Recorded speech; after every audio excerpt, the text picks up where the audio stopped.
चलें अब हम इस वीडियो के अंदर 6.2 एक्सरसाइज क्वेश्चन नंबर 2 करते हैं। उसमें हमें फर्स्ट पार्ट में गिवन है a1 is equal to 2 and b is equal to 13 और इसमें हमें कहता है कि find its 3 terms, find first 3 terms.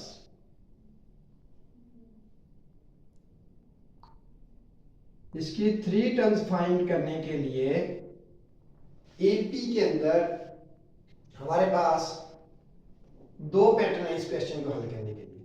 सबसे पहला पैटर्न है a1 is equal to 2, d is added in next term, a2 is equal to a1 plus d।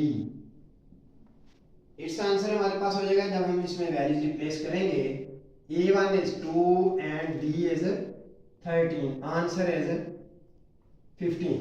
Okay, ये हमारे पास हो गया a2 का आंसर आ गया 15। अब नेक्स्ट टर्म a3 फाइंड करने के लिए पैटर्न हमारा सीधा सीधा है a2 प्लस d। हर पिछली टर्म में d ऐड करेंगे तो अगली टर्म आ जाएगी। a1 में d ऐड करेंगे तो a2 आ जाएगा, a2 में d ऐड करेंगे तो a3 आ जाएगा, a3 में d ऐड करेंगे तो a4 बन जाएगा। a3 is equal to a2 plus d। अब a2 हमारे पास बन चुका है 15, d हमारे पास दोबारा से वही 13 is equal to 13 plus 15। Answer आप समझते हैं कि वैल्यू बन गई 18। अगर हम इसकी फोर्थ टर्म भी लिखना चाहें तो वो भी लिख सकते हैं। a4 इज इक्वल टू हो जाएगा a3 प्लस d, लेकिन उसने कहा right first 3 terms, first 3 terms.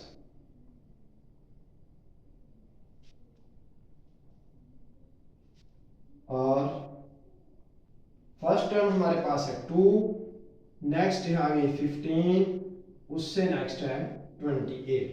ये हमारे पास फर्स्ट पार्ट का आंसर बन गया 2, 15 एंड 28। इसी तरह से हम इससे नेक्स्ट वैल्यू भी फाइंड कर सकते हैं। इसी तरह से पार्ट नंबर 2 भी इसका हम सॉल्व करते हैं। इसके साथ ही पार्ट नंबर 2 में बेटा उसने लिखा है a1 is equal to 12 and d is equal to -13। अब इसमें d नेगेटिव का आ गया है, इससे कंफ्यूज नहीं होना, आपको ऑपरेशन आने चाहिए plus minus minus. Understand? Similarly a1 हमारे पास 12 है, दोबारा से a2 का फार्मूला, बात समझ आ रही है ना? a2 is equal to a1 plus d।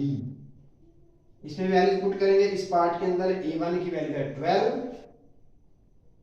Plus d की वैल्यू है -13। जब ये -13 इस जगह पे रिप्लेस किया तो वो ऐसे लिखा जाएगा -13। ये प्लस और माइनस मिलकर हो जाएगा प्लस माइनस माइनस। ये वाली वैल्यू हमारे पास आंसर देगी 12 -13। 12 -13 का आंसर आएगा -1। ऊपर वाले पार्ट में d था पॉजिटिव 13, इसलिए रकमें 15 28 बढ़ रही है। और इस नेक्स्ट पार्ट में d इज इक्वल टू है बेटा -13। अंडरस्टैंड? जब ये -13 आएगा तो इसका a2 का आंसर आ गया -1। Similarly a3,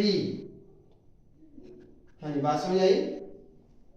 a2 plus d is equal to a2 हमारे पास दोबारा से बेटा ये है -1, a2 हमारे पास है -1 प्लस अगेन d की वैल्यू फिर आ गई -13।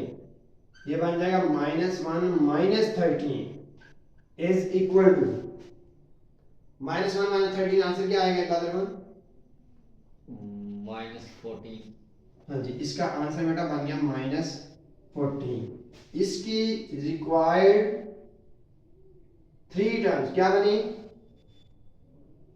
हाँ जी बोले। 12 -1 -14। हाँ जी, पहली टर्म इसकी बनेगी 12, नेक्स्ट A2 जो है वो कितना है -1 -1 और A3 कितना हो गया -40 -40। ये हमारे पास सीक्वेंस के बेटा 3 टर्म्स आ चुकी हैं। अच्छा, इसके साथ साथ हम एक बड़ा इंटरेस्टिंग क्वेश्चन करते हैं। इसका क्वेश्चन नंबर ये 2 था, इससे आगे हम देखते हैं क्वेश्चन नंबर 3।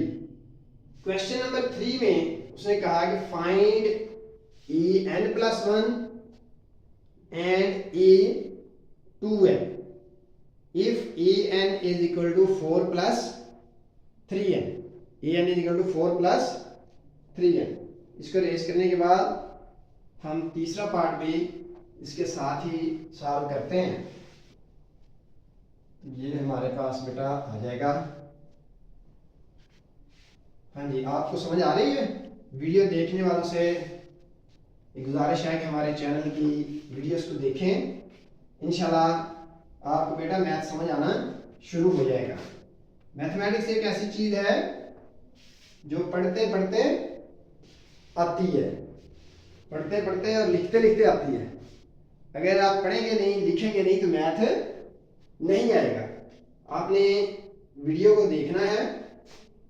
क्वेश्चन नंबर अब है बेटा हमारे पास 3। इसने कहा कि an हमें गिवन है, इसमें is equal to 4 plus 3n। इस क्वेश्चन को हम करेंगे दो मेथड से। पहला मेथड तो ये है कि n+1 फाइंड करेंगे, आसान है। an+1 फाइंड करना है, an हमें गिवन है। तो अब हम क्या करेंगे? पहली वे में अब ये देखें, आपको डिफरेंट वे से बात करने की कोशिश करते हैं हम कि हमारे पास इधर क्या है, ये वाला n है, इधर भी n है जो मैंने बॉक्स के अंदर कर दिया। अब उसने कहा बुक वाले ने कि n+1 आना चाहिए। बेटा बात समझो, इधर क्या आना चाहिए, क्या आना चाहिए? n+1 आना चाहिए। जब n+1 आना चाहिए तो हमने कहा ये हमारे पास गिवन इक्वेशन है, इक्वेशन नंबर 1। तो put n is equal to n+1 in 1। n is equal to n+1, जहां जहां n है वहां पे n+1 कर दें इक्वेशन 1 के अंदर। तो ये पहली फॉर्म होगी a n+1 आ गया इस जगह पे, is equal to 4 plus 3 into इस n की जगह पर भी ये वाला n+1 रिप्लेस हो गया। तो ये हमारे पास हो गया 4 प्लस 3n प्लस 3। अंडरस्टैंड? तो ये 4 प्लस 3 क्या हो जाएगा, 7 प्लस 3n। ये हमारे पास वैल्यू बन गई n+1। अगर आपको ये पार्ट इस तरह से समझ ना आए, बेटा इधर देखें, ये देखें, अगर इस पैटर्न से समझ ना आया तो इसका दूसरा पैटर्न क्या है? आप कहेंगे an हमें गिवन है, an is equal to 4 plus 3n। तो इसका a1 क्या बनेगा? हाँ जी बताएं। 7 a1 इसका 7 कैसे बना? 4 प्लस 3 की जगह 1 n की जगह 1 टूट गया, a1 7। और a2 कितना है इसका? हाँ जी 10 आ जाएगा। a2 इसका 6 प्लस 4 10 आ जाएगा। और a3 कितना आएगा इसमें? 13 a3 इसमें आ जाएगा 9 प्लस 4 13। ये देखेंगे हमारे पास क्या बन रही है, AP बन रही है ना, 7 10 13। इसके अगर हम an लिखना चाहें, an is equal to a1 plus n-1 into d, तो वही बनेगा ना। मैं आपको समझाने की ये कोशिश कर रहा हूँ कि ये an general term of AP है।